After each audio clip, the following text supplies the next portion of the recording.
Hi welcome to doctor B R Ambedkar followers and online academy. So మన channel ద్వారా ఫ్రీగా group 1 లెవెల్లో ఇండియన్ పాలిటీని అందిస్తున్నామండి. ఓకే, సో ఎవరైతే హాస్టల్స్లో ఉండేసి అక్కడ మనీ కట్టలేక ఇబ్బంది పడుతూ చదువుకోవడానికి ఇబ్బందిగా ఉన్నారో, కాంపిటేటివ్ ప్రిపేర్ అయ్యే వాళ్ళు ప్రతి ఒక్కరికి మన ఛానల్ ద్వారా ఫ్రీగా ఈ యొక్క క్లాసెస్ అందిస్తున్నామండి. సో ఎవరైతే ఈ క్లాసులు చూస్తున్నారో వాళ్ళు మన ఛానల్ని సబ్స్క్రైబ్ చేసుకోండి. అదేవిధంగా ఇటువంటి పేద విద్యార్థులు ఎవరైతే ఉంటారో వాళ్ళందరికీ కూడా మన ఛానల్ రీచ్ అయ్యేటట్టు ఫార్వర్డ్ చేయండి. ఓకే, సో ఈరోజు చూస్తే ఇక మన యొక్క నెక్స్ట్ టాపిక్ వచ్చేసి రాజ్యాంగ ప్రవేశిక మిగతా భాగం అండి. ఎవరైతే ఈ క్లాస్ చూస్తున్నారో దీనికంటే ముందు ఆల్మోస్ట్ సగం క్లాస్ కంప్లీట్ అయిందండి. ఆ క్లాస్ చూసిన తర్వాత ఇది ఫాలో ఉండండి. సో ఇక్కడ రాజ్యాంగ ప్రవేశిక, ఈ రాజ్యాంగ ప్రవేశికకే మరొక పేరు పీఠిక, మరొక పేరు భూమిక, మరొక పేరు ఉపోద్ఘాతం, ఇట్లా ఎన్నో పేర్లు ఉన్నాయండి. ఓకే, సో ప్రీవియస్ క్లాస్ కానీ చూసుకుంటే మనకు మిగిలిపోయిన పదాలు ఇక ఓన్లీ సమగ్రత మరియు సౌభ్రాతృత్వం, ఈ రెండు మిగిలిపోయి ఉన్నాయండి మనకు ప్రవేశికలోని మెయిన్ పాయింట్స్లో. ఇక్కడ సమగ్రత అంటే అర్థం ఏంటండి, అఖండత. ఓకే, ఇంగ్లీష్లో ఇంటిగ్రిటీ అంటారండి. ఓకే, సో ఈ సమగ్రత అంటే ఏంటంటే ఈ పదం అనేది ముందుగా రాజ్యాంగ ప్రవేశిక జవహర్లాల్ నెహ్రూ ప్రవేశపెట్టేటప్పుడు ఆసియాల తీర్మానంలో లేదండి. ఓకే, సో అది ఎప్పుడు ప్రవేశపెట్టారో ఇది కంప్లీట్ అయిన తర్వాత ఎక్స్ప్లెయిన్ చేస్తాను. సో సమగ్రత అనే అర్థానికి ఎందుకు వీళ్ళు ప్రవేశపెట్టారంటే వీళ్ళు ఏదైతే జాతీయ సమైక్యత కానీ అదేవిధంగా చివరిలో వ్యక్తి గౌరవం కానీ ఇటువంటి వర్డ్స్ ఏవైతే యూజ్ చేశారో వాటన్నిటికీ ఒక సంపూర్ణ అర్థం రావాలంటే జాతి సమగ్రత అనే ఒక వర్డ్ కానీ యూజ్ చేస్తే ఆ అర్థానికి పరిపూర్ణం అవుతుందని చెప్పేసి ఈ యొక్క సమగ్రత అనే పదాన్ని వీళ్ళు యాడ్ చేశారండి. తర్వాత ఇది కూడా సౌభ్రాతృత్వం అనేది మొదటగా రాజ్యాంగ ప్రవేశికలో అంటే ఆసియాల తీర్మానంలో ఈ పదం లేదండి.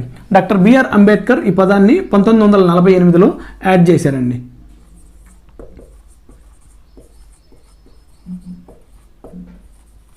ఇక్కడ సౌభ్రాతృత్వం అంటే అర్థం ఏంటంటే సోదరభావం.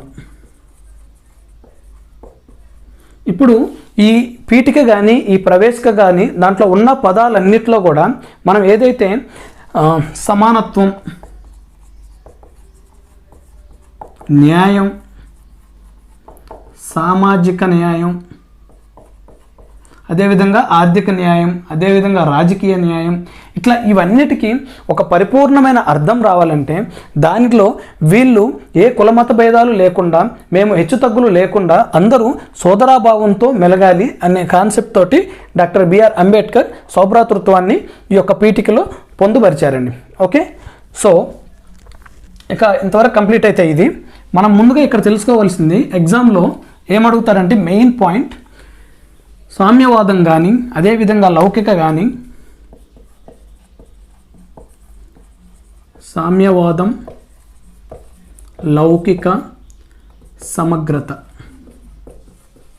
ఈ మూడు పదాలు మొదటగా లేవండి. వీటిని ఇందిరాగాంధీ టైంలో 42వ రాజ్యాంగ సవరణ 1976లో ఎవరైతే ఇందిరాగాంధీ ఆ టైంలో ప్రధానమంత్రిగా ఉందో ఈమె ఈ యొక్క మూడు పదాలని మన యొక్క ప్రవేశికలో పొందుపరిచారండి. ఇది పొందుపరచడానికి మెయిన్ కారణం ఏంటంటే మనం ఏదైతే ప్రవేశికలో ఉన్న పదాలని చెప్తున్నామో వాటికి ఒక సంపూర్ణ అర్థం రావాలన్నా లేదా వాటికి క్లియర్గా మనం ఎక్స్ప్లెయిన్ చేయాలన్నా ఓ చిన్న ఎగ్జాంపుల్ తీసుకుందామండి. లౌకిక, ఈ పదం అక్కడ లేదండి, కానీ మనం ఏమని చెప్పాము ఇక్కడ సామాజిక న్యాయం, స్వేచ్ఛ, సమానత్వం, మన ప్రవేశికలో ఉన్న ఈ సపోజ్ నేను ఈ 3 వర్డ్స్ ఎగ్జాంపుల్గా తీసుకుంటున్నానండి. సో ఇక్కడ నేను సమానత్వం అనే వర్డ్ తీసుకుంటే ఎక్కడ సమానత్వం అండి, ఈ దేశంలో అన్ని రకాల అయిన రిలీజియన్స్ వాళ్ళు ఉన్నారండి, హిందువులు కానీ ముస్లింలు కానీ క్రిస్టియన్లు కానీ. ఇక్కడ లౌకిక పదం అనేది ఎప్పుడైతే జాయిన్ చేశారో సెక్యులరిజం అనేది, ఇప్పుడు కరెక్ట్గా చూడండి, సమానత్వం అంటే ఇక్కడ ఏ మతం వారైనా, వాళ్ళు హిందువులు కానీ, ముస్లింలు కానీ, క్రిస్టియన్స్ కానీ అందరూ కూడా సమానమే. అంటే ఈ లౌకిక అనే పదం లేనప్పుడు సమానత్వం అంటే దేనిలో సమానత్వం అనే ఒక కంప్లీట్ అయిన అర్థం లేదండి. సో ఇది జాయిన్ చేసిన తర్వాత సమానత్వం అంటే వాళ్ళు ఏ మతస్థులైనా కూడా అందరూ సమానమే. తర్వాత ఇక్కడ చూద్దామండి, స్వేచ్ఛ. సో ఈ భారతదేశంలోని ప్రతి పౌరుడు వాళ్ళు ఇష్టం వచ్చిన మతాన్ని కానీ, వాళ్ళు ఇష్టం వచ్చిన దేవుణ్ణి కానీ వాళ్ళు కొలవచ్చండి. ఓకే, సో ఇక్కడ ఆ స్వేచ్ఛ అనేది మనం కల్పించాలంటే ఆ మతానికి, సో ఈ లౌకిక అనే పదం జాయిన్ చేసిన తర్వాతే దీనికి సంపూర్ణ ఒక అర్థం వచ్చిందండి. నెక్స్ట్ ఇకపోతే సామాజిక న్యాయం. దీనికి మనం ఎగ్జాంపుల్కి ఇది తీసుకుందాం అంటే సామ్యవాదం. సామ్యవాదం అంటే ఏంటంటే ఒక మీకు డయాగ్రామ్తో చెప్తాను. ఇది ఒక చైనా దేశం అండి. ఓకే, సో ఈ దేశంలో సామ్యవాదం అంటే ఈ దేశంలోని ఏవైతే వనరులు ఉంటాయో వనరులు. ఓకే, సో ఎగ్జాంపుల్గా నేను వీళ్ళకి వనరులు అంటే నేను బొగ్గు అని తీసుకుంటున్నానండి. ఓకే, సో ఈ బొగ్గు అనేది ఉంటే వీళ్ళు ఆ కోల్ ఫామ్స్లో వీటిని తీసిన తర్వాత వాటిని రీఫైనరీ చేసిన తర్వాత ఎంత అమౌంట్ అయితే వస్తుందో ఆ అమౌంట్ మొత్తం కూడా ఆ దేశానికి వెళ్తుందండి. సో ఈ దేశానికి వచ్చినప్పుడు ఇక్కడ ఎవరైతే ప్రజలు ఉన్నారో వీళ్ళ యొక్క మంచి కోసం ఆ దేశం అనేది ఈ బొగ్గు ద్వారా సంపాదించిన డబ్బుని ప్రజలకి ఖర్చు పెడుతుందండి. ఓకే, సామ్యవాద దేశాల్లో ప్రైవేటీకరణకి వాళ్ళు అవకాశం ఇవ్వరండి. అది ఆ దేశంలో ఉన్న సంపద మొత్తం కూడా ఆ దేశంలోని ప్రజలకే చెందాలి అనేది సామ్యవాద దేశాలండి. అయితే వీళ్ళు ప్రైవేటీకరణని ఎందుకు యాక్సెప్ట్ చేయరంటే ప్రైవేటు వాళ్ళు కానీ ఎంటర్ అయితే ఇప్పుడు ఈ బొగ్గు మీద ఏదైతే ఆదాయం వస్తుందో ఆ ఆదాయం మొత్తము వాళ్ళ యొక్క జేబుల్లోకి పోతుంది కానీ గవర్నమెంట్కి రాదండి. సో గవర్నమెంట్కి రానప్పుడు ఈ గవర్నమెంట్ ప్రజల కోసం ఏ పనులు కూడా చేయలేదండి. సో అందువల్ల చైనా లాంటి కంట్రీస్ సామ్యవాదాన్ని వాళ్ళు ఎంకరేజ్ చేస్తారండి. ఓకే, అదే మన దేశంలో చూసుకుంటే ఎగ్జాంపుల్ ఇప్పుడు ఇదే ప్లేస్లో ఇండియా ఉందనుకోండి. ఎగ్జాంపుల్ చూడండి ఏం జరుగుతుందో. ఇక్కడ ఇండియా తీసుకోండి. ఏదైతే బొగ్గు అనే వనరులు మనం చెప్పుకుంటున్నామో ఇప్పుడు దీనిని రిలయన్స్ వాడు కానీ, అదానీ వాడు కానీ వేరే వాళ్ళకి వీళ్ళు పర్మిషన్ ఇస్తారండి. ఓకే, సో వీళ్ళు ఈ బొగ్గును అమ్ముకొని సపోజ్ ఇక్కడ ఈ బొగ్గును అమ్మడం ద్వారా వాడు దాన్ని తీసుకోవడం ద్వారా ఒక 1000 రూపాయలు వచ్చినాయి అనుకోండి. వీడు ట్యాక్స్ ఎంత కడతాడండి? దీంట్లో కేవలం 10 రూపాయలు మాత్రమే ఇస్తాడు. రిమైనింగ్ ఉన్న అమౌంట్ మొత్తం వీళ్ళ దగ్గరికి వెళ్ళిపోతుందండి. సో ఈ 10 రూపాయలతోటి ఈ ప్రజలకు ఏం హెల్ప్ చేస్తారండి వీళ్ళు? ఇంపాసిబుల్ అండి. ఓకే, సో సామ్యవాదం అంటే ఆ దేశంలోని వనరులు అన్నీ కూడా ఆ దేశానికి చెందాలి. అంటే ఆ దేశానికి చెందడం అంటే ఆ ప్రభుత్వానికి సంస్థలు వాటిని హ్యాండ్ ఓవర్ చేసుకుంటే వచ్చే డబ్బుని ప్రజలకు ఖర్చు పెడుతుంది. సో ఓకే, అయితే మరి మన దేశంలో ప్రైవేటీకరణ ఉంది కదా, మరి మన దేశానికి సామ్యవాదం అనే పదాన్ని ఎందుకు యాడ్ చేయాలని మీకు డౌట్ రావచ్చండి. సో దానికి ఆన్సర్ ఏంటంటే మనది మీకు ప్రీవియస్ క్లాస్లో నేను క్లియర్గా చెప్పానండి. మనదేంటి? సామ్యవాదము, ప్రజాస్వామ్య దేశము. అది ఎలాగంటే ఇప్పుడు 1969లో అండి వీళ్ళు ఏం చేశారు? అన్ని బ్యాంకుల్ని జాతీయకరణ చేశారు. ఓకే, వాస్తవానికి ఈ బ్యాంకులు మనలాంటి వాళ్ళు ఎవరో స్టార్ట్ చేసుకుంటే తర్వాత అవి ఇంక్రీజ్ అయ్యి ఆ డబ్బు మొత్తం కేవలం ఎవరైతే ధనికులని చెప్తున్నామో వాళ్ళకే ఉపయోగపడుతున్నాయి కానీ సాధారణ మానవులకి ఈ యొక్క బ్యాంకుల సేవలు అనేది అందట్లేదండి. సో అందువల్ల ఈమె ఏం చేసిందంటే ఇందిరాగాంధీ ఆ టైంలో ఈ బ్యాంకుల మొత్తాన్ని కూడా ఓకే ఏవైతే ఒక టార్గెట్ తీసుకుందండి, 200 కోట్ల కంటే ఆదాయం ఏవైతే ఎక్కువ ఉన్నాయో, బిజినెస్ నడుస్తున్నాయో అవన్నీ జాతీకరణ చేసేసి అవి ప్రజలకు ఉపయోగపడేటట్టు చేయాలని చెప్పేసి ఎవరైతే ఈ బ్యాంకులు ఓనర్స్ ఉన్నారో వాళ్ళకి ఇష్టం లేకపోయినా సరే వాటిని ఈ యొక్క దేశ బాగు కోసం ఆమె బ్యాంకులన్నింటినీ జాతీయకరణ చేసిందండి. అంటే భారతదేశం అనేది సామ్యవాద దేశం, కానీ కంప్లీట్గా సామ్యవాద దేశం అంటే కాదండి. వీళ్ళు బ్యాంకుల్ని ఈ ప్రభుత్వపరం ఎన్నైనా చేశారో అదే విధంగా ప్రైవేటీకరణ కూడా ఇక్కడ అంతే విధంగా ఉందండి. ఓకే, సో రెండూ నడుస్తున్నాయండి మన దేశంలో. ఓకే, అందుకనే మనము సామ్యవాద ప్రజాస్వామ్య దేశం అని పిలుస్తామండి. ఓకే, సో ఇది ఇంపార్టెంట్ అండి మీకు ఎగ్జామ్లో.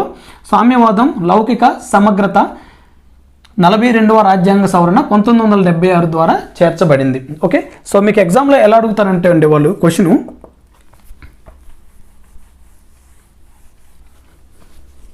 సర్వసత్తాక, సామ్యవాద, సామాజిక, లౌకిక. మీకు ఇచ్చిన వీటిల్లో 1976లో 42వ రాజ్యాంగ సవరణ ద్వారా పొందుపరిచిన ఈ వాక్యాలు ఏమని అడుగుతారండి. ఇక్కడ చూడండి, సర్వసత్తాక అనేది సరే 4 ఇచ్చానండి, సామాజిక తీసేద్దాం. ఓకే, ఇలా ఇస్తాడండి. అదేవిధంగా కింద ఏమి ఇస్తాడు, సామాజిక, సామ్యవాద, లౌకిక, ఇట్లా ఏబిసిడీలు ఇచ్చేసి మిమ్మల్ని ఫైండ్ అవుట్ చేయమంటారండి. సో ఆ చట్టం ద్వారా తీసుకున్నది ఏంటంటే సర్వసత్తాక అనేది తీసుకోలేదండి. సో ఈ ప్లేస్లో ఏమొస్తుందండి, సమగ్రత. సో బిట్ అనేది ఇలా ఫామ్ అవుతుందండి.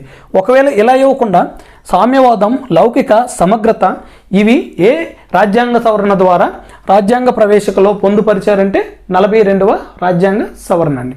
Okay okay right. నెక్స్ట్, వీళ్ళు ఈ ప్రవేశిక నుంచి ఒక 4 అధ్యాయాలుగా మార్చారండి వీటిని. అసలు ప్రవేశిక జనాలకి అర్థం కావాలంటే ఎన్ని అధ్యాయాలు అనేది ఒకతను జేఆర్ సివాక్ అనే వ్యక్తి, జేఆర్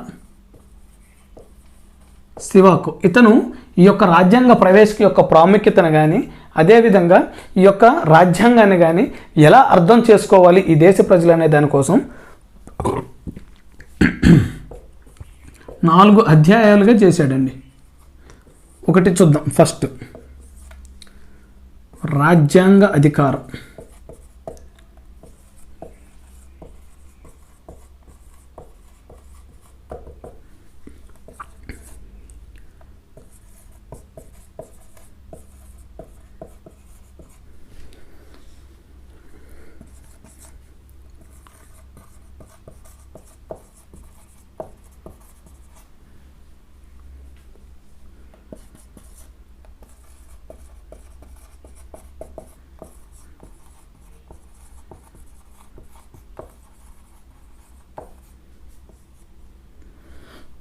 ఓకే, సో ఈ 4 మీద మిమ్మల్ని బిట్ అడిగే అవకాశం ఉంటుందండి. సో ఫస్ట్ చూద్దామండి, రాజ్యాంగ అధికారం మూలం. ఈ రాజ్యాంగానికి అధికారం కల్పించింది ఎవరనేది అడుగుతారండి. చాలాసార్లు బిట్లో వచ్చిందండి, మీరు కన్ఫ్యూజ్ అవ్వద్దు. ఎక్కువ మంది కూడా దీని మీద బిట్ వచ్చినప్పుడు అందరు ఆన్సర్ పార్లమెంట్ అని పెడుతున్నారండి. సో పార్లమెంట్ అనేది చాలా తప్పండి. దీనికి ఆన్సర్ రాజ్యాంగానికి అధికారం ఇచ్చింది ఎవరు అని అడిగితే భారత ప్రజలండి.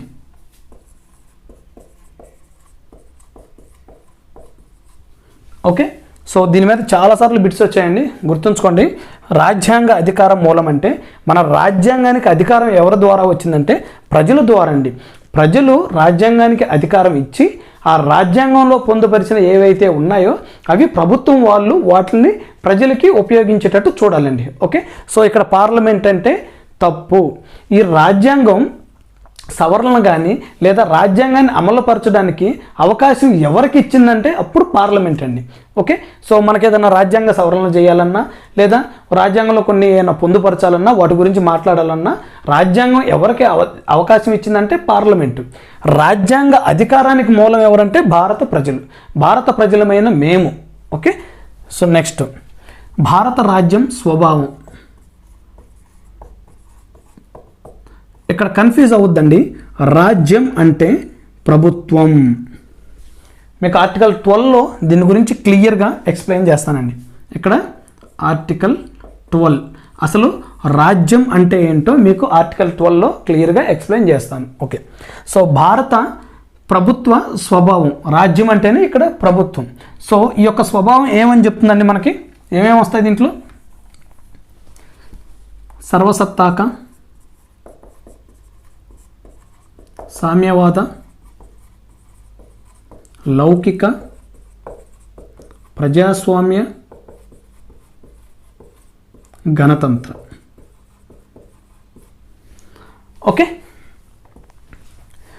భారత ప్రభుత్వ స్వభావం అంటే మనం యొక్క ప్రభుత్వం వేటి మీద మెయిన్ కాన్సన్ట్రేట్ చేస్తుందండి. సర్వసత్తాకం, మనం ఏ దేశం కింద కూడా తల ఉంచి లేము. మన దేశంలోని ప్రజల కోసం మనం చట్టాలు చేసుకొని మనమే పరిపాలించుకుంటున్నాం. అంటే ఏ దేశం కింద కూడా మనం తల వంచట్లేదు. సామ్యవాద అంటే ఏంటంటే ఇక్కడ మనం భారతదేశంలోని ఏవైతే వనరులు ఉన్నాయో ఆ వనరుల ద్వారా వచ్చే ఆర్థికంగా అంటే డబ్బులు ఏవైతే వస్తాయో అవి అన్నీ మన దేశ ప్రజల కోసమే ఖర్చు పెట్టాలి. నెక్స్ట్ లౌకిక, భారతదేశంలోని అన్ని మతాలకు సంబంధించిన వాళ్ళందరూ కూడా సమానము. నెక్స్ట్ ప్రజాస్వామ్యం, మనం ఇక్కడ ఈ యొక్క ప్రభుత్వాల్ని మనం ఓటేసి ఎన్నుకుంటున్నాం, వాళ్ళకై వాళ్ళు ఏర్పడుతున్నాయి కాదండి. ఇది అందువల్ల ప్రజాస్వామ్య దేశం మంది. తర్వాత గణతంత్ర, ఈ గణతంత్ర అనేది మనం ఎవరైతే మన రాష్ట్రపతి అని చెప్పుకుంటామో మన దేశాన్ని పరిపాలిస్తున్న వ్యక్తి కానీ మన దేశం రాష్ట్రపతి పేరు మీద పరిపాలించబడుతుంది కాబట్టి ఈ వ్యక్తి ఏదైనా కూడా రాచరిక పాలన కాదు. ఓకే, సో ఇతను మనం ఎవరినైతే ఎన్నుకుంటున్నామో వాళ్ళు ఈ యొక్క రాష్ట్రపతిని ఓటింగ్ ద్వారా ఎన్నుకుంటున్నారు. ఓకే, సో భారత ప్రభుత్వ స్వభావం, ఇక్కడ రాజ్యం అంటే ప్రభుత్వం. నెక్స్ట్ రాజ్యం లక్ష్యాలు, ఈ యొక్క రాజ్యం యొక్క లక్ష్యాలు ఏంటంటే మెయిన్గా మనం ఏమని చెప్తున్నామండి, సామాజిక న్యాయం అంటే అందరూ పౌరులు సమానమే, ఆర్థిక న్యాయం, రాజకీయ న్యాయం, స్వేచ్ఛ, సౌభ్రాతృత్వం, సమగ్రత, వ్యక్తి గౌరవం, ఇవన్నీ కూడా మన యొక్క రాజ్యం లక్ష్యాలండి. ఓకే, సో ప్రవేశికలో రిమైనింగ్ ఏ వర్డ్స్ ఉన్నాయో అవన్నీ కూడా దేనికి సంబంధించినవి రాజ్యం యొక్క లక్ష్యాలు. తర్వాత రాజ్యాంగం ఆమోదించిన తేదీ, ఇక్కడ చాలామంది కన్ఫ్యూజ్ అవుతారండి. రాజ్యాంగం అమలు పరిచిన తేదీ వేరు, రాజ్యాంగం ఆమోదించిన తేదీ వేరండి. 26 నవంబర్ 1949. ఓకే, అదే రాజ్యాంగం అమలు పరిచిన తేదీ 26 జనవరి 1950. ఓకే, సో దీని మీద కూడా బిట్ ఫామ్ అయ్యే అవకాశాలు ఉంటాయండి, గుర్తుంచుకోండి. ఇక్కడ రాజ్యం అంటే అర్థం ప్రభుత్వం యొక్క లక్ష్యాలు. ఓకే, సో అందరికీ సామాజిక న్యాయం ఉండాలి. ఈ ప్రభుత్వం ద్వారా అంటే మనకు ఏవైతే ట్యాక్స్ వస్తున్నాయో ఆ అమౌంట్ ద్వారా అందరికీ ఆర్థిక న్యాయం అంటే ఆ రాష్ట్రాల్లో రోడ్లు వేయించడం కానీ లేదా ఆ రాష్ట్రాల బాగు కోసం డబ్బులు ఇవ్వటం కానీ, రాజకీయ న్యాయం అందరికీ పాలిటిక్స్లో అవకాశాలు కల్పించడం కానీ, స్వేచ్ఛ, ఇట్లా అన్నీ కూడా మన యొక్క ప్రభుత్వం యొక్క లక్ష్యాలండి. ఓకే, సో అసలు వీటికి ఈ ప్రభుత్వ లక్ష్యాలకి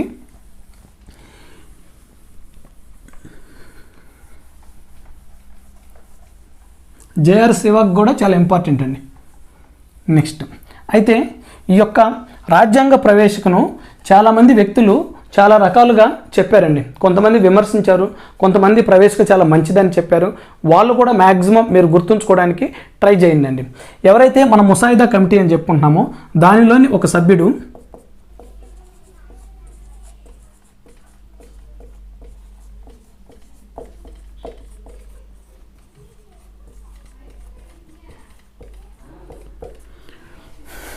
వీళ్ళు ప్రవేశికలో గురించి ఒక్కొక్కరు ఒక్కొక్క విధంగా చెప్పారండి. కొంతమంది ప్రవేశికను విమర్శించారు, కొంతమంది ప్రవేశికను పొగిడారండి. వాటిల్లో కొంతమంది ఇంపార్టెంట్ పర్సన్ చూద్దామండి. సో ఎవరైతే ముసాయిదా కమిటీ సభ్యుడు ఉన్నాడో వాళ్ళల్లో ఒకరైన శ్రీ అల్లాడి కృష్ణస్వామి అయ్యర్ ఈ ప్రవేశ గురించి ఏమన్నాడంటే, ఈ రాజ్యాంగ ప్రవేశిక అనేది మాకు మా చిరకాల స్వప్నము, అదేవిధంగా మేము ఎటువంటి ఆలోచనలు అయితే అనుకున్నామో వాటికి నిదర్శనమే ఈ ప్రవేశిక అని చెప్పారండి. ఓకే, సో చిరకాల స్వప్నం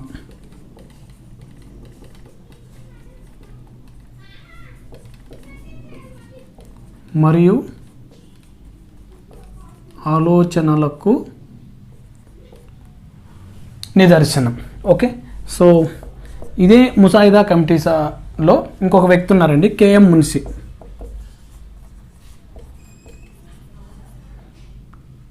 ఇతనేమన్నారంటే ప్రవేశికని ఏదైతే భారతదేశ రాజకీయ గణతంత్రం అయితే ఉన్నదో, అంటే ప్రజాస్వామ్య గణతంత్రం ఉన్నదో అది ఈ యొక్క జాతక చక్రం అని చెప్పాడండి.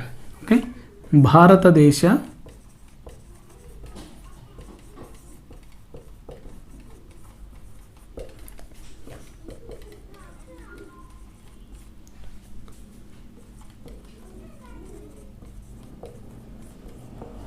గుర్తుంచుకోండి, వీళ్ళు ప్రవేశిక గురించి ఎవరెవరు ఏమన్నారు అన్నప్పుడు ఇక్కడ ఓన్లీ జాతక చక్రం అని కూడా ఇవ్వచ్చండి. ప్రవేశికను జాతక చక్రంగా అభివర్ణించింది ఎవరు అని అడిగినా కూడా కేఎం మున్షి అండి. ఓకే, మర్చిపోవద్దు. భారతదేశ ప్రజాస్వామ్య గణతంత్ర జాతక చక్రం అన్న ఇవ్వచ్చు, లేదా ఓన్లీ జాతక చక్రం అని అనింది ఎవరైనా కూడా ఇవ్వచ్చు అండి. ఇకపోతే కేఎం మున్షి.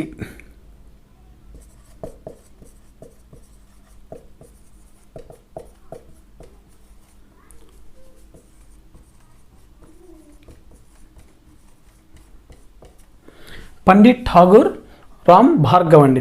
ఇతనేమన్నారంటే ఈ యొక్క ప్రవేశికను వచ్చేసేసి రాజ్యాంగానికి ఆత్మ వంటిది మరియు బంగారు ఆభరణం లాంటిది. ఓకే, సో మరియు తాళం చెవి,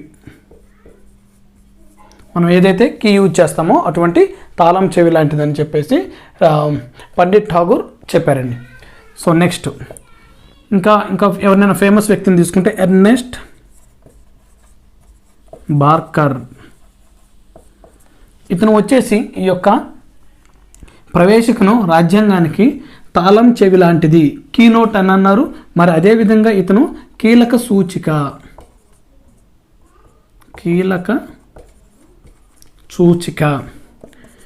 ఇకపోతే మనకి చీఫ్ జస్టిస్ అంటే మాజీ చీఫ్ జస్టిస్ ఉన్నారండి, justice M Hidayatullah.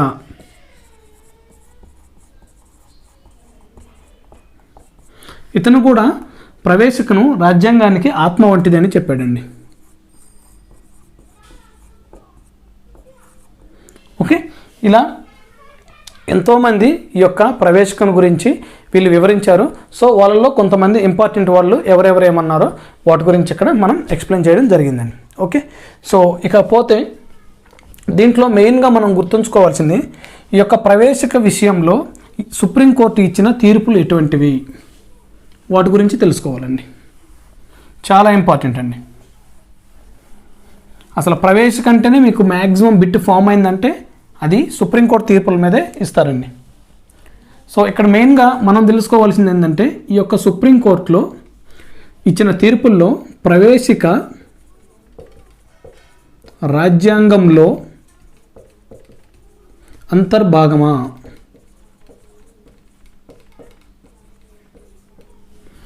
Okay, so చాలా ఇంపార్టెంట్ అండి సుప్రీంకోర్టు యొక్క కేసులు.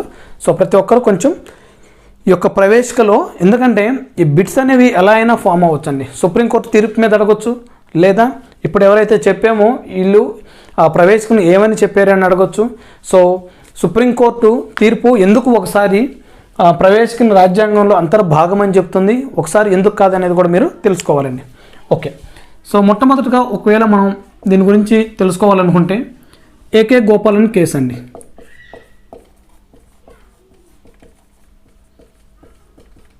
ఇది 1950లో జరిగిందండి. ఇక్కడ గుర్తుంచుకోండి, మీకు ఎగ్జామ్లో ఎలా అడుగుతారంటే ఒక సైడ్ కంప్లీట్గా వీళ్ళ యొక్క కేసులు ఇస్తారండి, రైట్ సైడ్ కంప్లీట్గా ఇయర్స్ ఇస్తారండి. ఓకే, ఏ కేసు ఏ ఇయర్లో జరిగిందో మీరు ఫైండ్ అవుట్ చేయాలండి. ఓకే, చాలా ఇంపార్టెంట్ అండి ఈ కేసులు గుర్తుంచుకోండి. ఇవే కేసులు మీకు ఫండమెంటల్ రైట్స్లో కూడా ఉపయోగపడతాయండి. ఓకే, మొట్టమొదటిగా చూసుకుంటే ఏకే గోపాలన్ కేసులో ఈ యొక్క సుప్రీంకోర్టు ఇచ్చిన తీర్పు ఏంటంటే వీళ్ళు రాజ్యాంగంలోని ఆర్టికల్స్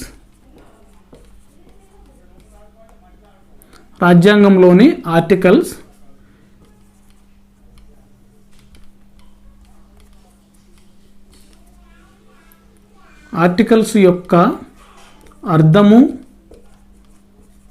మరియు ఈ ఆర్టికల్స్ యొక్క పరిమితి ప్రవేశిక తెలుపుతుంది.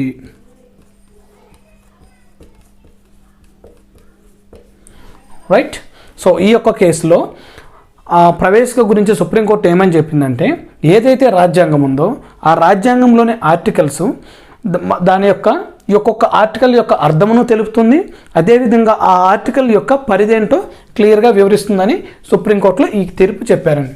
నెక్స్ట్ ఇది ఒకటి అనుకుంటే నెక్స్ట్ ఇంపార్టెంట్ కేసు అండి, బెరుబారి కేసు.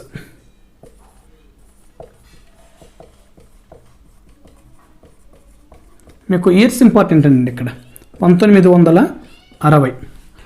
మీరు ప్రవేశికలో ఏ టాపిక్ మీకు టాపిక్ అంటే సుప్రీంకోర్టు కేసుల మీద ఏది గుర్తుండకపోయినా ఒక 3 కేసెస్ మాత్రం మీరు పక్కా గుర్తుంచుకోవాలండి.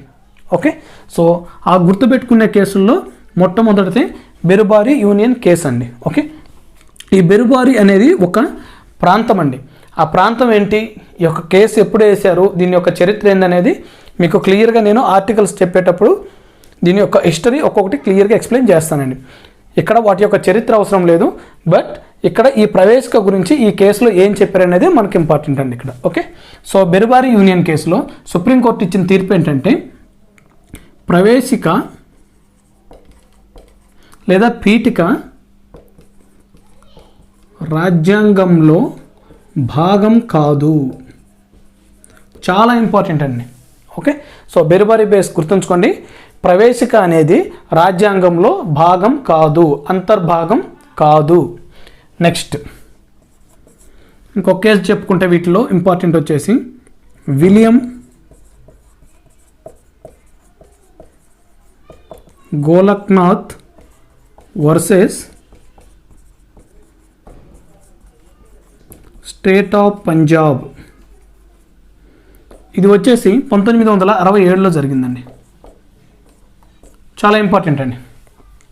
ఈ యొక్క కేసు గురించి మాత్రం ఇక్కడ వివరిస్తానండి, ఎందుకంటే ఇది ఈ కేసు చెప్పేటప్పుడు ఉన్న చీఫ్ జస్టిస్ ఆఫ్ ఇండియా మన తెలుగు వాడండి. సో ఆయన బేస్ చేసుకుని అతనుకున్న ఇంపార్టెన్స్ జీకేలో కూడా వస్తుంది కాబట్టి కొంచెం దీని హిస్టరీ మాత్రం ఇక్కడ చెప్తాను.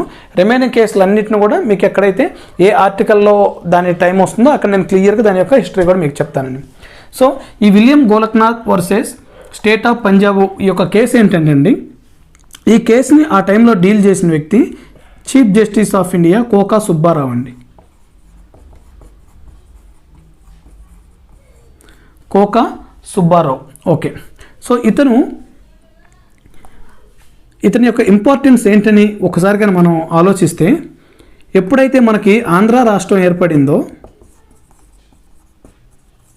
ఆంధ్ర రాష్ట్రం ఎప్పుడు ఏర్పడిందండి, 1953 అక్టోబర్ 1వ తేదీ ఆంధ్ర రాష్ట్రం ఏర్పడిందండి. ఆ టైంలో మన యొక్క క్యాపిటల్ వచ్చేసి Kurnool.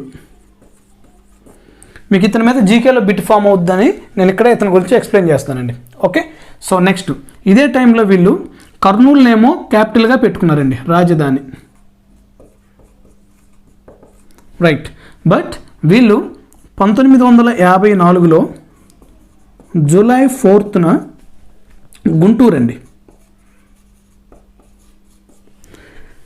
High court chief justice of high court CJH అంటారండి. సిజేఐ అంటే chief justice of India. Okay, సుప్రీంకోర్టుకి ప్రధాన న్యాయమూర్తి అండి. Okay, judge. ఓకే, సో ఇక్కడ చీఫ్ జస్టిస్ ఆఫ్ హైకోర్ట్ అంటే ఒక్కొక్క రాష్ట్రానికి ఒక్కొక్క హైకోర్టు ఉంటుందండి. ఆ కోర్టులో మెయిన్ ప్రధాన న్యాయమూర్తి అండి. Okay, so chief justice. Okay, CJH. ఆ టైంలో 1954లో మన గుంటూరులో మొట్టమొదటిసారిగా హైకోర్టును ఏర్పాటు చేసి ఆ యొక్క హైకోర్టుకి సిజేహెచ్గా ఉన్న వ్యక్తి కూడా కోకా సుబ్బారావు అండి. అదే ఈ విధంగా ఈ విలియం గోలక్నాథ్ ఈ కేసులో కూడా తీర్పు చెప్పింది కూడా కోకా సుబ్బారావు అండి. ఓకే, సో మీకు జీకేలో అడిగే అవకాశాలు ఉంటాయి, గుర్తుంచుకోండి. ఆంధ్రప్రదేశ్ కాదండి, ఆంధ్రప్రదేశ్ వేరు, ఆంధ్ర రాష్ట్రం వేరు. ఓకే, సో గుర్తుంచుకోండి, ఆంధ్ర రాష్ట్రం క్యాపిటల్ కర్నూలు 1953. సో ఈ ఆంధ్ర రాష్ట్రం ఉన్నప్పుడు ఆ ప్రాంతానికి గుంటూరులో వీళ్ళు హైకోర్టుని ఏర్పాటు చేశారండి. ఓకే, సో ఇది కోకా సుబ్బారావు యొక్క కొన్ని విషయాలు. సో మెయిన్గా ఇప్పుడు మనం ఈ కేసులోకి వెళ్తే వీళ్ళ ప్రాబ్లం ఏంటంటేనండి, ఈ కేసులో ఇది స్టేట్ ఆఫ్ పంజాబ్లో వీళ్ళు ఇద్దరు అన్నదమ్ములు ఉన్నారండి, విలియం గోలక్నాథ్ అండ్ వీళ్ళ అన్న పేరు వచ్చేసి విలియం హెన్రీ అండి. ఓకే, సో వీళ్ళిద్దరికి దాదాపుగా పంజాబ్లోని జలంధర్ ప్రాంతంలో ఏదైతే పంజాబ్ ఉందో అక్కడ జలంధర్ అనే ప్లేస్ అండి. ఈ ప్లేస్లో వీళ్ళకి 500 ఎకరాల భూమి ఉందండి. అప్రాక్సిమేట్లీ 500 ఎకరాల భూమి ఉంది. ఈ పంజాబ్ ప్రభుత్వం ఆ టైంలో ఏం చేసిందంటే, ఒక మనిషికి ఎన్ని ఎకరాలు అయితే ఉండాలో అన్ని ఎకరాలు ఉంచేసి రిమైనింగ్ ఉన్నదాన్ని ప్రభుత్వం స్వాధీనం చేసుకుంటుందని వీళ్ళు ఒక యాక్ట్ చేశారండి. ఓకే, సో 1953లో వీళ్ళు ఒక యాక్ట్ చేస్తారు. సో ఆ యాక్ట్ ప్రకారం వీళ్ళు ఏంటంటే ఇక్కడ ఉన్న భూములు అనేవి కొన్ని ప్రభుత్వానికి ఇవ్వాలండి. అయితే వీళ్ళు ఏం చేస్తారంటే ఇతని పేరు మీద కొన్ని ఎకరాలు రాసుకుంటాడు, ఇతని మీద కొన్ని, తర్వాత వీళ్ళ యొక్క బినామీ పేరు మీద కూడా కొన్ని ఎకరాలు రాయంగా వీళ్ళకి ఇంకా కొన్ని ఎకరాలు అట్లా మిగిలిపోతాయండి. కానీ వాటిని ప్రభుత్వం ఎప్పుడైతే స్వాధీనం చేసుకోవడానికి వస్తుందో వీళ్ళు సుప్రీంకోర్టులో దాన్ని కేసు ఫైల్ చేస్తారండి. ఓకే, సో దాని యొక్క తీర్పు ఏంది అని ఈ బ్యాక్గ్రౌండ్ మొత్తం మనం ఆర్టికల్స్లో క్లియర్గా నేను మీకు ఎక్స్ప్లెయిన్ చేస్తానండి. ఓకే, సో మీరు మెయిన్గా ఇక్కడ గుర్తుంచుకోవాల్సింది William Golaknath versus state of పంజాబ్లో ప్రవేశిక యొక్క ప్రాధాన్యత ఏంటి. ఓకే, సో ఇక్కడ ఏం చెప్తారంటే వీళ్ళు ఈ ప్రవేశిక అనేది రాజ్యాంగంలోని అంతర్భాగము కాదు అనేది ఇక్కడ క్లియర్గా వీళ్ళు తెలియదండి. ఓకే, అందువల్ల వీళ్ళు ఏం చేస్తారంటే ఈ 1967 వరకు సుప్రీంకోర్టు చెప్పిన దీని ముందు తీర్పుని బేస్ చేసుకొని ప్రవేశిక అనేది రాజ్యాంగంలో అంతర్భాగం కాదు, అంతవరకు క్లియర్ అండి. నెక్స్ట్ ఇక్కడ ఏం చెప్తారంటే వీళ్ళు ఇచ్చే తీర్పు ప్రవేశిక సంక్షిప్త రూపము. ఓకే, సో లేదా ఆసియాల యొక్క రూపము. ఓకే, సో టోటల్గా రాజ్యాంగంలో ఏదైతే డేటా ఉందో ఆ మొత్తాన్ని సంక్షిప్తంగా అంటే కొన్ని పార్ట్లుగా చేసి వీళ్ళు ప్రవేశికలో పొందుపరిచారు రాజ్యాంగంలో అని ఈ కేసులో తీర్పు చెప్తారండి. ఓకే, నెక్స్ట్ ఇంకో కేసు చూద్దామండి. చాలా ఇంపార్టెంట్ కేసు అండి ఇది. Kesavananda Bharati case versus state of Kerala. ఇది వచ్చేసి 1973 అండి. ఇయర్స్ చాలా ఇంపార్టెంట్ అండి, గుర్తుంచుకోండి. రైట్, ఇక్కడ చూద్దామండి. నేను ఇక్కడ ఏమని చెప్పానండి, ఒక కేసు మీకు బెరుబారి యూనియన్ కేసు చాలా ఇంపార్టెంట్. అదేవిధంగా నెక్స్ట్ అంతకంటే ఫేమస్ అసలు సుప్రీంకోర్టు యొక్క చరిత్రలో ఇప్పుడున్న ప్రస్తుతం జరిగేదానికి కూడా మొత్తం అసలు రాజ్యాంగ మౌలిక అంశాలనే మార్పు చేసిన కేసు ఈ కేశవానంద భారతి కేసు అండి. అందుకే మీరు ఏ ఎగ్జామ్లో రాసినా కూడా ఏదో ఒక రూపైన కేశవానంద భారతి మీద మీకు కేసు బిట్ అనేది ఖచ్చితంగా ఫామ్ అవుతుందండి. ఓకే, చూద్దాం.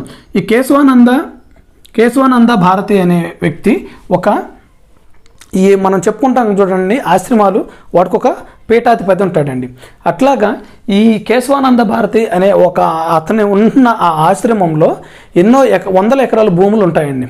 ఓకే, సో ఆ భూముల్లో నుంచి ఏం జరిగింది ఆ కేసు అనేది క్లియర్గా మీకు ఆర్టికల్స్లో వస్తాయి. ఇక్కడ ఎంతవరకు మనం తెలుసుకోవాలంటే ఇది కేశవానంద భారతి అనేది ఒక ఆశ్రమం, ఆ ఆశ్రమంలో ఉన్న వ్యక్తి ఇతను. ఓకే, సో ఆ పీఠాధిపతికి ఆ కేరళలో జరిగిన మధ్య గొడవలో అండర్స్టాండింగ్లో సుప్రీంకోర్టుకి వెళ్ళేసింది. అక్కడ సుప్రీంకోర్టు అప్పుడు ఈ యొక్క ప్రవేశిక గురించి ఈ కేసులో ఏం చెప్తుందంటే ప్రవేశిక అనేది చాలా ఇంపార్టెంట్ అండి. ప్రవేశిక రాజ్యాంగంలో అంతర్భాగం, చాలా ఇంపార్టెంట్ అండి. ఓకే, కేశవానంద భారతి కేసు ప్రతి ఒక్కరు గుర్తుంచుకోవాలి. కేశవానంద భారతి కేసులో ప్రవేశిక అనేది రాజ్యాంగంలో అంతర్భాగం. ఓకే, సో మీకు ఫస్ట్ ఏదైతే క్వశ్చన్ వచ్చిందో ప్రవేశిక రాజ్యాంగంలో అంతర్భాగం అవునా కాదనేది బిట్ వస్తుందండి. ఓకే, సో ఈ కేసులో బెరుబారి కేసులో అడిగితే అంతర్భాగం కాదు, అదేవిధంగా కేశవానంద భారతి కేసుకు వస్తే అంతర్భాగం. ఓకే, సో మీరు క్లియర్గా రాసుకోండి. ప్రవేశిక రాజ్యాంగంలో అంతర్భాగం, ప్రవేశిక రాజ్యాంగంలో భాగంగా ఈ రెండు కేసుల మధ్య మీకు గుర్తుండాలండి. ఓకే, సో ఇది చాలా ఇంపార్టెంట్ అండి. ఓకే, నెక్స్ట్ ఇది అయిపోతే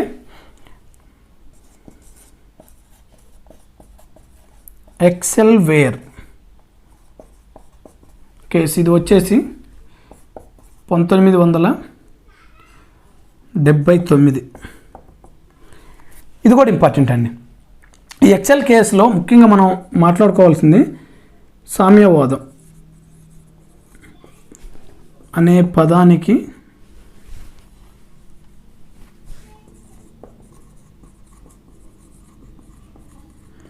అర్థం తెలుపుతుంది.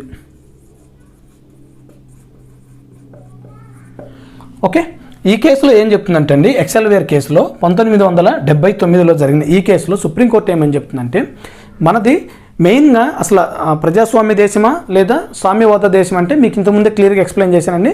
మనది సామ్యవాద ప్రజాస్వామ్య దేశం. అయితే దీంట్లో మెయిన్గా మనం ఈ వర్డ్ అనేది అసలు ఈ సామ్యవాదం అంటే ఏంటి అనే పదానికి క్లియర్గా అర్థం వచ్చేలాగా ఈ కేసులో చెప్పబడిందండి. ఓకే, సో ఎక్సెల్వేర్ కేసు, సామ్యవాదం అంటే అర్థమైందండి, ఆ దేశంలో యొక్క వనరుల్ని ఆ దేశ ప్రజలకే ఉపయోగించాలండి. అంటే వీళ్ళు ఏం చేస్తారంటే ప్రైవేటు సంస్థలు వీళ్ళు ఎంకరేజ్ చేయరండి. ప్రతి సంస్థ కూడా ప్రభుత్వం అండర్టేకింగ్లో ఉంటుంది, అదేవిధంగా ప్రభుత్వమే దగ్గరుండి చూసుకుంటుంది, ఆ వచ్చిన నిధులన్నీ ప్రజలకే పంచిపెడుతుందండి. ఓకే, సో అది సామ్యవాదం అనే పదానికి అర్థం అండి. నెక్స్ట్ ఇంకొక కేసు చూసుకుంటే దీంట్లో డిఎస్ నకారా కేసు, ఇది 1982లో జరిగిందండి. దీంట్లో సుప్రీంకోర్టు తీర్పు ఏమని ఇచ్చిందంటే, మీరు ఒకటి గుర్తుంచుకోండి, ఎప్పుడైతే ఈమె ఇందిరాగాంధీ ఈ టైంకి వచ్చేసరికి బ్యాంకులను కానీ, అదేవిధంగా బొగ్గు గనులను కానీ, అదేవిధంగా ఇక చూసుకుంటే ఎల్ఐసి బీమా సంస్థలు కానీ, ఇలా దేశానికి ఏవైతే ఉపయోగం అనుకుంటుందో వాటన్నిటిని కూడా ఇవన్నీ ముందు ప్రైవేట్ సంస్థలుగా ఉండేదండి, వాటిని ఈమె హ్యాండ్ ఓవర్ చేసుకొని జాతీయకరణ చేసేసి వాటి నుంచి ఏవైతే లాభాలు వస్తాయో అవన్నీ ప్రజలకు పంచిపెట్టాలని ఈ యొక్క సామ్యవాద సిద్ధాంతంతో వీళ్ళు ఈ యొక్క 1976 42వ రాజ్యాంగ సవరణ ద్వారా సామ్యవాదం పదాన్ని జాయిన్ చేశారండి. అక్కడ ఈ సామ్యవాదం అంటే ఇది అర్థమని వీళ్ళు తెలిసేటట్టు చేశారండి. కాకపోతే ఇక్కడ ఏంటంటే ఈ డిఎస్ నకారా కేసుకు వచ్చేసరికి ఈ సామ్యవాదం వల్ల వీళ్ళు ఎవరైతే ఈ ప్రైవేట్ కంపెనీలు ఉన్నారో ఈ టైంకి వచ్చేసరికి వీళ్ళు ప్రైవేట్ రంగాన్ని ముందుకు తీసుకెళ్ళడానికి ప్రభుత్వం కూడా సహకరించిందండి. ఓకే, అంటే ఇక్కడ సామ్యవాదం అంటే ప్రైవేటీకరణ అనేది ఉండకూడదు. బట్ ఇక్కడ వీళ్ళు ఏం చెప్తారంటే దీని ప్రకారం ఈ కేసులో వీళ్ళు ఈ టైంకి వచ్చేసరికి ప్రైవేట్ రంగాన్ని కూడా గవర్నమెంట్ దగ్గరుండి ముందుకు తీసుకువెళ్తుంది కాబట్టి ఇక్కడ నుంచి సామ్యవాదం అంటే ఇక్కడ సోషలిస్టం అంటే మార్కిజం ప్లస్ అదేవిధంగా గాంధీయిజం, రైట్. అంటే ఇక్కడ మార్కిజం అని మనం చెప్పుకోవాలంటే ఇక్కడ ఖచ్చితంగా ఈ కంప్లీట్గా అన్ని సంస్థలు ప్రభుత్వం కిందే ఉండాలి, అలా కొన్ని చేసామని చెప్తున్నారు ఈ బ్యాంకులు కానీ బీమా సంస్థలు. ఇట్లా ఇక్కడ గాంధీయిజం వచ్చేకి ఈ పార్ట్లో వీళ్ళు ప్రైవేటీకరణ కూడా వీళ్ళు ముందుకు తీసుకువెళ్తున్నారు. ఓకే, సో ఇది కూడా ఒక ఇంపార్టెంట్ కేసు అండి. నెక్స్ట్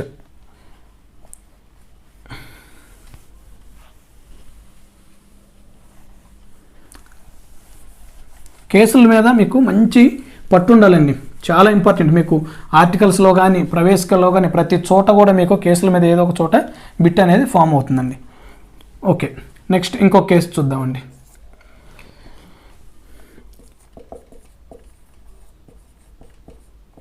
ఎస్ఆర్ బొమ్మాయి కేసు, ఇది చాలా ఇంపార్టెంట్ కేసు అండి, మీకు క్లియర్గా తర్వాత ఎక్స్ప్లెయిన్ చేస్తాను, ఇక్కడ ప్రస్తుతానికి అవసరం లేదు. సో ఇది వచ్చేసి ఎస్ఆర్ బొమ్మాయి కేసులో 1994లో జరిగిందండి. ఈ కేసులో వీళ్ళు ఏం చెప్తారంటే ప్రవేశిక అనేది రాజ్యాంగంలోని మౌలిక అంశాల గురించి తెలుపుతుంది. ప్రవేశిక రాజ్యాంగంలోని మౌలిక అంశాలను తెలుపుతుంది, రైట్.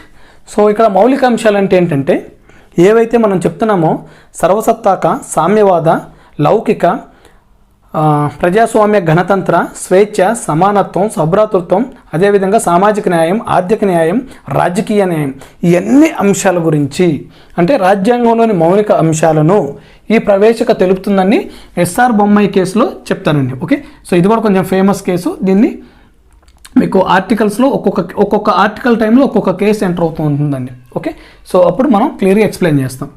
నెక్స్ట్ చెప్పుకుంటే ఎల్ఐసి ఆఫ్ ఇండియా,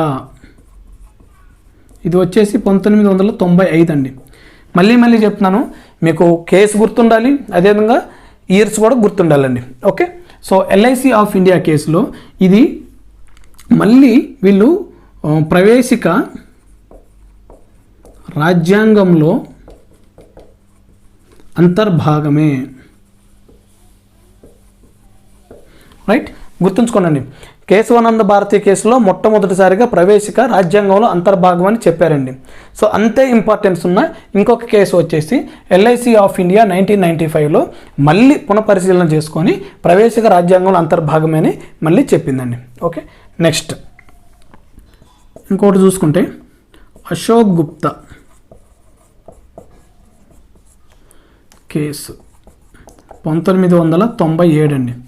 ఇక్కడ సామాజిక న్యాయం గురించి ఈ కేసులో ప్రవేశికలో మనం ఆల్రెడీ సామాజిక న్యాయం, అదేవిధంగా ఆర్థిక న్యాయం, రాజకీయ న్యాయం గురించి మాట్లాడామండి. ఓకే, సో ఈ యొక్క సామాజిక న్యాయం అనేది ఫండమెంటల్ రైట్స్లో ఉండాలని చెప్పేసి ఈ కేసులో సుప్రీంకోర్టు తీర్పు ఇచ్చిందండి. ఓకే, సో ఇదే విధంగా చాలా కేసులు ఉన్నాయండి. 2002లో ఉన్నాయి, 2004లో ఉన్నాయి. ఓకే, సో అన్ని కేసులు ఇక్కడ చెప్పుకోవటం టైం వేస్ట్ అండి. సో మీకు మెయిన్గా తెలియాల్సింది, నేను ఇవన్నీ కేసులు ఎందుకు చెప్పానంటే మెయిన్గా మీకు ఈ కేసు గురించి ఎక్స్ప్లెయిన్ చేద్దామని చెప్పానండి. కేసులో ఏం చెప్పారండి, ప్రవేశక రాజ్యాంగంలో మౌలిక అంశాలను తెలుపుతుంది. ఓకే, సో నేను డైరెక్ట్గా ఈ కేసు చెప్పుకొని వెళ్ళిపోవచ్చండి.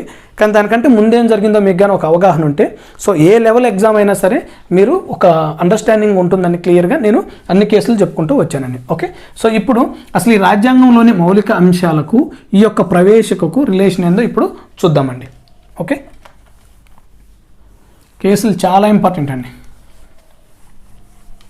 రైట్, ఇప్పుడు మనకు వచ్చిన సమస్య ఏంటంటే ఇక్కడ అసలు ప్రవేశికకి రాజ్యాంగానికి ఈ యొక్క రాజ్యాంగానికి అంతర్భాగమా అని చెప్తే సరిపోదండి. సుప్రీంకోర్టు ఏదైనా సరే ఒకటి చెప్తే దానికి నిజ నిర్ధారణలాగా దానికి ప్రూఫ్స్ అనేవి చూపించాలండి. దానికి సుప్రీంకోర్టు ఇచ్చిన ప్రూఫ్స్ ఏంటంటే ఒకసారి చూద్దాం. సో సామ్యవాదం, ఈ సామ్యవాదం అనే పదం ఎక్కడదండి, ప్రవేశికలో ఉంది ఇది. రైట్, అదేవిధంగా ఇప్పుడు మనం ఈ రాజ్యాంగంలో ఏమనుందో చూద్దామండి. మనకు రాజ్యాంగంలో ఆదేశిక సూత్రాలు ఉంటాయండి. ఇవి ఆర్టికల్ 36 నుంచి 51 దాకా ఉంటాయండి. ఓకే, సో చాలా ఇంపార్టెంట్ అండి.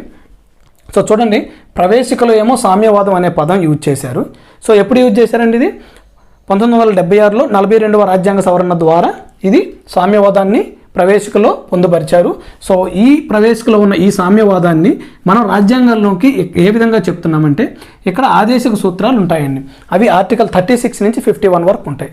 సో ఒక్కొక్క ఆర్టికల్ నుంచి మనం ఆర్టికల్స్ వచ్చినప్పుడు క్లియర్గా ఎక్స్ప్లెయిన్ చేస్తాం. ఇక్కడ మెయిన్ ఏంటంటే ఈ యొక్క ఆదేశిక అంటే అర్థం ఏంటంటే ప్రభుత్వానికి మీరు ఈ పనులు కానీ చెయ్యండి అని ప్రభుత్వాలకి ఈ యొక్క విషయాలను చెబితే వాళ్ళు మనకి ఈ యొక్క ప్రజలకి న్యాయం సపోజ్ ఎగ్జాంపుల్ తీసుకుంటే ఒక గర్భిణీ స్త్రీలు ఉన్నారు, వాళ్ళకి ఎటువంటి పనులు చేస్తే వాళ్ళు మంచిగా బతుకుతారు, ఇట్లా ప్రభుత్వం ఆలోచించి వీళ్ళు ఆ పనులు చేయాల్సి వస్తుందండి. ఓకే, సో నెక్స్ట్ పదం ఏంటండి, లౌకిక. ఈ పదం ఇదేంటండి, ప్రవేశికలో ఉన్నది లౌకిక. సో వీటి గురించి వచ్చేసి మనకి మెయిన్గా ఈ యొక్క రాజ్యాంగంలో ఆర్టికల్ లౌకిక 25 నుంచి 28 ఉంటాయండి. మతానికి సంబంధించిన, సెక్యులర్కి సంబంధించిన ఏవైతే ఈ యొక్క సపోజ్ ఒక క్రిస్టియన్ కానీ, ఒక ముస్లిం కానీ, ఒక హిందువు కానీ వాళ్ళకి సంబంధించిన ఏవైతే ఆలయాలు ఉంటాయో వాటి యొక్క పరిరక్షణ కానీ, ఆ యొక్క ఆలయాలకి ఒకవేళ హిందువులు పూజించే దేవుళ్ళ దగ్గర క్రిస్టియన్కి సంబంధించిన వ్యక్తి అక్కడ మెయిన్ పొజిషన్లో ఉండొచ్చా అనే వీటన్నిటి గురించి క్లియర్గా మనం ఇక్కడ ఆర్టికల్ 25 నుంచి 28 వరకు నేర్చుకుంటామండి. సో లౌకిక అనే పదము దీనికి రాజ్యాంగంలో ఉన్న ఈ ఆర్టికల్ 25 నుంచి 28 వరకు రిలేషన్ ఉంది కాబట్టి ప్రవేశిక రాజ్యాంగంలో భాగమే అని చెప్తుందండి.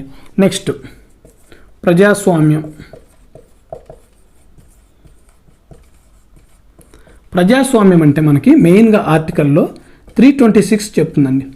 సో గుర్తుంచుకోండి, ఆర్టికల్ 326 ఏంటంటే ఏదైతే లోక్సభ ఉందో అదేవిధంగా ఏదైతే రాష్ట్ర శాసనసభలు ఉన్నాయో వాటిలో ఉన్న ఆ యొక్క ప్రతినిధుల్ని మనమే ఓట్లేసి ఎన్నుకుంటామండి. ఓకే, సో మనం వేసుకున్న ఓట్ల ద్వారా మన పరిపాలకులు మనం పాలిస్తున్నారు కాబట్టి దీన్ని ప్రజాస్వామ్యం అంటారండి.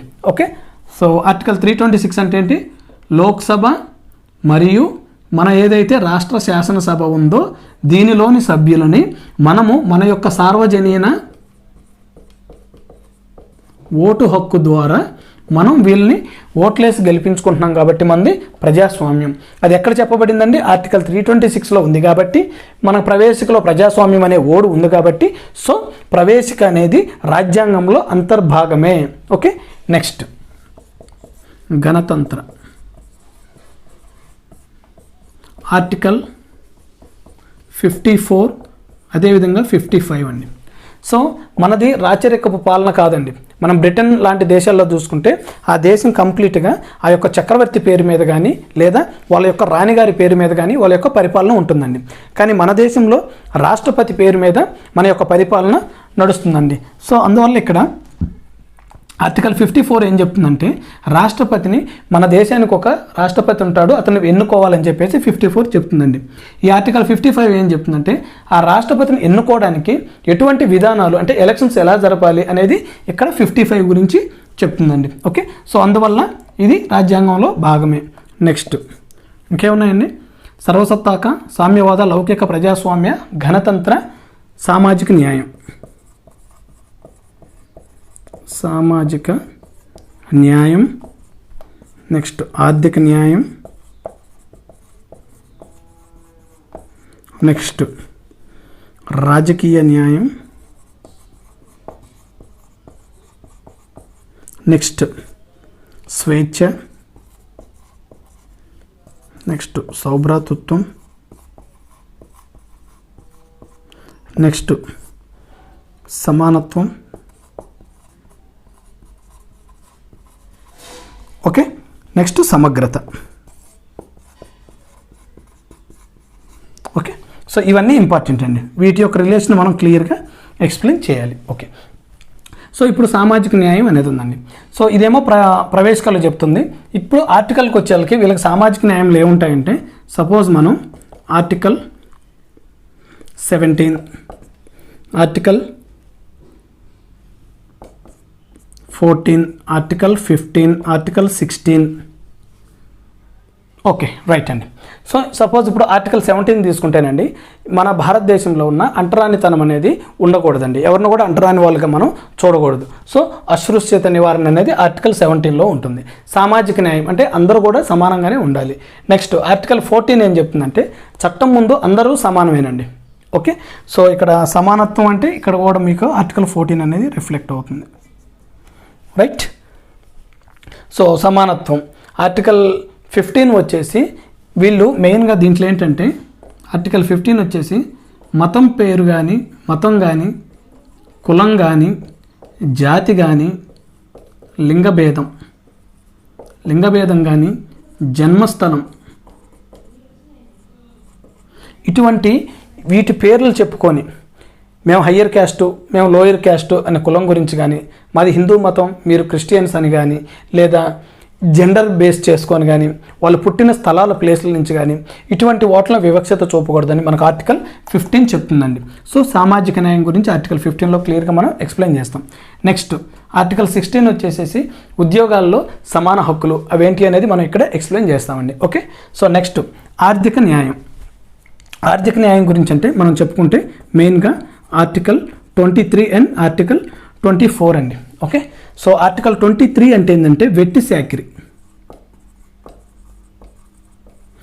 చాకరీ అంటే ఏంటంటే ఇంతకుముందున్న రోజుల్లో ఎవరైతే భూస్వాములు కానీ జమీందారులు ఉండేవాళ్ళో వాళ్ళు వచ్చేసి వీళ్ళు ఈ యొక్క వెట్టి చాకరీ ద్వారా ఆ చిన్న పిల్లోడిని వాళ్ళ దగ్గర పని చేయించుకొని ఎప్పుడు కూడా వాళ్ళకి డబ్బులు ఇవ్వరండి. ఓకే, ఇవ్వకుండానే కంప్లీట్గా ఫ్రీగా చేయించుకుంటారండి. అటువంటి వెట్టి చాకరీ అనేది ఆర్టికల్ 23 ద్వారా నిషేధించబడిందండి. ఓకే, సో కొంతమంది ఏంటి ఒక 200 వచ్చే పనిని చేయించుకొని వాళ్ళకి ఓన్లీ ఒక 70 రూపీస్ 80 రూపీస్ ఇవ్వడం జరుగుతుందండి. అటువంటివన్నీ మనం ఆర్టికల్ 23లో ఎక్స్ప్లెయిన్ చేసుకుంటాం. నెక్స్ట్ ఆర్టికల్ 24 అండి. ఆర్టికల్ 24 వచ్చేసి మనకి ఎవరైతే బాలులు ఉన్నారో, బాలురు చిన్నపిల్లలు 14 సంవత్సరాల లోపల పిల్లలు ఎవరైతే ఉన్నారో వీళ్ళందరూ కూడా ఏదైతే ఫ్యాక్టరీలు ఉన్నాయో వాటిల్లో పని చేయకూడదండి. ఓకే, సో ఏంటనేది మనం ఇక్కడ క్లియర్గా ఎక్స్ప్లెయిన్ చేసుకుంటాం. నెక్స్ట్ రాజకీయ న్యాయం. ఇది ఆర్టికల్ 326 ఆల్రెడీ ఇక్కడ ఎక్స్ప్లెయిన్ చేశానండి. సో లోక్సభ, రాజ్యసభ మనమే ప్రజలను ఎన్నుకుంటాం, పరిపాలకులను ఎన్నుకుంటాం కాబట్టి సో ఈ రాజకీయ న్యాయం ఎవరెవరికి ఎలా రావాలనేది కూడా మనం క్లియర్గా ఇక్కడ ఎక్స్ప్లెయిన్ చేసుకుంటామండి. నెక్స్ట్ స్వేచ్ఛకు వచ్చేసి ఆర్టికల్ 19. ఓకే, సో ఈ ఆర్టికల్ 19 చాలా ఇంపార్టెంట్ అండి. ఓకే, మనకు పత్రికా స్వేచ్ఛ కానీ, ఇప్పుడు నేను ఏ రాష్ట్రంలో అయినా వెళ్ళి నాకు డబ్బులు ఉంటే నేను ఆ రాష్ట్రంలో ఇల్లు కొనుక్కోవచ్చండి. అలా అని చెప్పేసి నేను ఎక్కడైనా ల్యాండ్ కొనాలి కదా అని చెప్పేసి వెళ్ళిపోయి సపోజ్ ఇది ఒక ఫారెస్ట్ ఏరియా ఉందనుకోండి, ఈ ఫారెస్ట్ ఏరియాలో ఇది మొత్తము ఎక్కడన్నా టైగర్స్ కానీ ఇక్కడ కొన్ని ప్రమాదకరమైన జంతువులు తిరిగే ఏరియాని మొత్తం ఫారెస్ట్ అన్నాం అనుకోండి. ఓకే, సో నాకు ఆర్టికల్ 19 నాకు అవకాశం కల్పించింది, నేను భారతదేశంలో ఎక్కడైనా కొనగలనని చెప్పేసి ఈ ఏరియాలో నేను ల్యాండ్ కొంటాను నేను వెళ్ళాను అనుకునే. ఓకే, సో ఇటువంటి వాటికి ఫారెస్ట్ వాళ్ళు ఒప్పుకోరండి. అంటే ఇక్కడ అర్థం చేసుకోవాల్సింది ఏంటంటే స్వేచ్ఛ అంటే స్వేచ్ఛని ఇచ్చినట్టే ఉంటుంది. బట్ కాకపోతే ఇటువంటి ప్లేస్లకు వచ్చేసరికి మనకి దీని మీద కొన్ని షరతులు ఉంటాయండి. అంతే కదా, మనం ఇక్కడ తీసుకొని ఇల్లు కట్టుకున్నాం అంటే ఏదైనా పులి కూడా వచ్చి తినేదంటే దిక్కు కూడా ఉండదండి. సో స్వేచ్ఛకి క్లియర్గా ఎక్స్ప్లెయిన్ చేస్తాము. అదేవిధంగా అక్కడ ఉన్న కొన్ని టర్మ్స్ అండ్ కండిషన్స్ ఏంటో కూడా మనం చూస్తామండి. నెక్స్ట్ సౌభ్రాతృత్వం. సౌభ్రాతృత్వం అంటే ఏంటంటే సోదరాభావం. ఓకే, సో దీని గురించి మనం మెయిన్గా చెప్పుకునేది ఆర్టికల్ 51 క్లాజ్ ఏ అండి. ఓకే, సో ప్రాథమిక విధులు అంటారు వీటిని. ఈ యొక్క ప్రాథమిక విధులు మనకు ఆర్టికల్ 51లో వస్తాయి. సో అదేవిధంగా వీళ్ళు సౌభ్రాతృత్వం అనేది ప్రవేశికలో పొందుపరిచారు కాబట్టి సో ప్రవేశిక అనేది రాజ్యాంగంలో అంతర్భాగమే. నెక్స్ట్ సమానత్వం ఆర్టికల్ 14 క్లియర్గా చట్టం ముందు అందరూ కూడా సమానమే. నెక్స్ట్ సమగ్రత అంటే జాతి సమైక్యత గురించి, వాళ్ళ యొక్క అఖండత గురించి మనం క్లియర్గా ఇక్కడ ఈ యొక్క ఆర్టికల్ ఫండమెంటల్ రైట్స్లో ఎక్స్ప్లెయిన్ చేస్తామండి. ఓకే, సో ఇది ఫ్రెండ్స్ రాజ్యాంగ ప్రవేశిక అనేది చాలా ఇంపార్టెంట్ పాయింట్. మీకు ఇలా కంప్లీట్గా దీన్ని బేస్ చేసుకొని ఇవన్నీ మీకు నెక్స్ట్ ప్రాథమిక విధులు కానీ, ఆదేశిక సూత్రాలు కానీ, అదేవిధంగా ఫండమెంటల్ రైట్స్ కానీ మీకు అన్ని నెక్స్ట్ క్లాస్లో 1 by 1 క్లియర్గా ఎక్స్ప్లెయిన్ చేస్తానండి. Okay, thank you.